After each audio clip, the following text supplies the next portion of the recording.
They've been camping outside Assembly Hall in Champaign for days. Neither rain nor snow nor dark of night could dampen the spirit of the Orange Crush.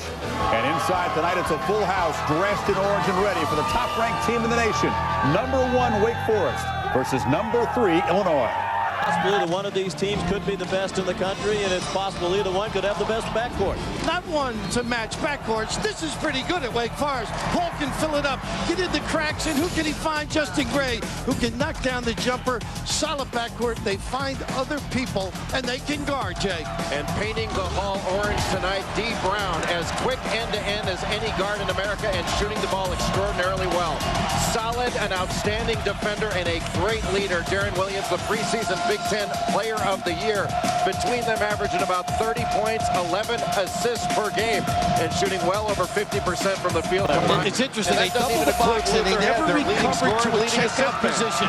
Solid offensive rebound. Well, both teams so concerned with guarding, they're not blocking out right now. Deron for three, and he has had an amazing start, shooting 62% for the year from three-point range entering tonight. And the response at the other end by Eric Williams, the junior. Nice quick move, and Illinois did a good job of pushing him off the block. You want to get him out that far, but when you make a move that quickly, that's solid. Automatic switching on perimeter. Williams at the other end, matched up with Levy. See if they take advantage of that wake at the other end. And a shot up and in for Roger Powell Jr. Skip Prosser said we expect when he gets the ball, he's going to shoot, because in this three-guard offense. Deron Williams is called for the foul for Illinois, and the rebound controlled by Powell.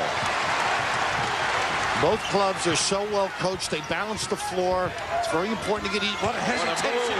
Oh, pretty. A little blow by and fine.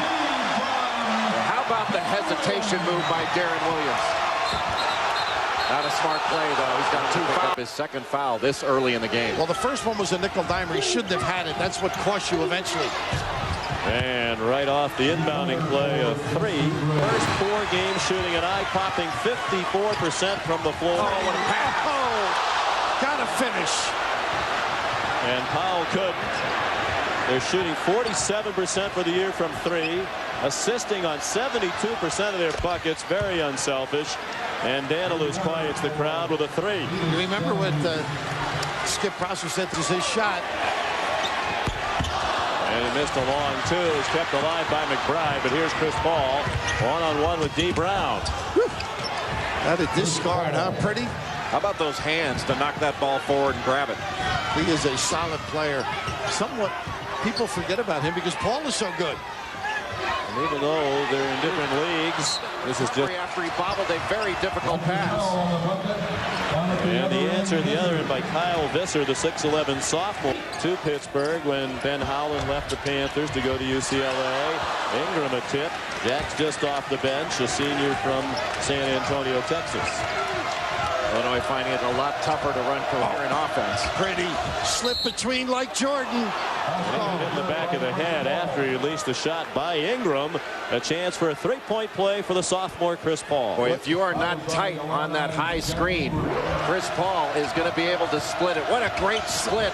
And how about learn how to stop and pop that. Players were fired up for this, excited about it. They realize it's big, even though it's early. Pretty good. Head off the feed from Williams, a three for Luther Head. He has 10.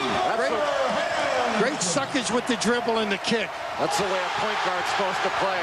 Augustine, the rejection. Brown, the one-man fast break. And how about the way he used his body? But it went off his fingertips and bounced in. Gray, Mr. Runner. Head with it. Numbers on the break for the Illini. Nice look. And what you have to like is the maturity for nothing fancy. A simple pass, a simple layup. Make sure they get the bucket. And Skip Prosser gets the timeout. Here's a high school teammate of Indiana's Bracy Wright. Nice screen by Augustine in the finish. Head didn't get the bounce. Paul has 5 points so far on 2 out of 5 shooting. Oh. Nice look away pass into Eric Williams. He has 7. Williams is one of those guys that just came back to make 5 out of 8 threes and lead them to a victory over the Friars. On the bench at the moment, Paul, a tough runner. And Ellis tried for the one-handed dunk foul, and there's Paul in the traffic to score. Yeah, he's so good with the dribble, Jay. He can get shots. Man guy, but trying to gather his team a little bit. I think the zone is going to cause very little problems for Illinois. Williams answers.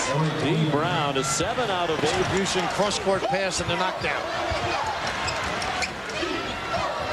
Nice lead pass. And Augustine scores inside. Honorable mention all Big Ten player last year. And get some duck ends. Get your post guy a touch low. Then step into a shooting area. And Gray with a 3. That's what they had a game earlier this year against Florida A&M. That does not get the same attention and publicity as Williams or Brown. The question I would ask you is, should he? I mean, is he right there equal to them? Or I think he's a wing player, you know, an excellent player and an experienced player. But I don't know if he can do that on a regular basis. Plus, he doesn't draw the best defender as the other two might. On November 22nd, and they might be out of that position at the end of this week if it stays this way. Well, as we all know, it doesn't mean anything right now. Fans love it, and these fans love him. The first time for Illinois in 52 years, and as Bruce Weber says, this year, all that's behind us. No need for transition. Everybody understands what's happening, and they look like it. Smith. How pretty was that? The little back screen to the flare. Somebody worked with Rod Cardinal, the longtime trainer here. Rod's now director of operations. It's a little easier for him. Got the front office job, and again, it continues the onslaught, using the floor, spacing, and then converting. But how about the pass fake? That's what made the defense jump and opened up that lane on the baseline. Paul for 3. I'd like to see that. There's a lot of character in this team. Philosophical young man.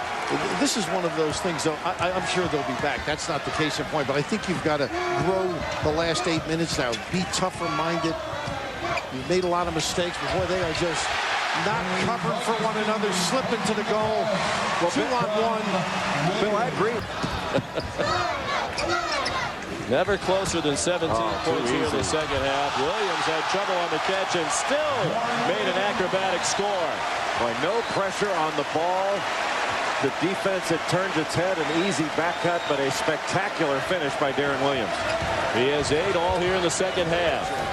The difficulty this team had buying in last year to Bruce Weber's system. What another great out-of-bounds play. They're just out-executing Wake Forest and burying the Deacons. Now, Wake worked on that. Look, I'm the coach. Bill Self has gone to Kansas, and that's sort of established, look, he's the boss, let's get going. And the players now say to a man they like him. And that's very important on the college level. You'll work harder, you'll give them a little more. Tough one coming up against Arkansas Little Rock over the weekend.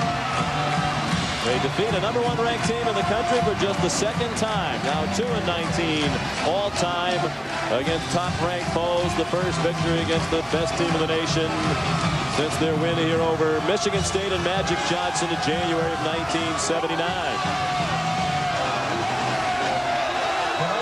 And Wake Forest, #1 in the nation for the first time in school history, will not stay there for very long.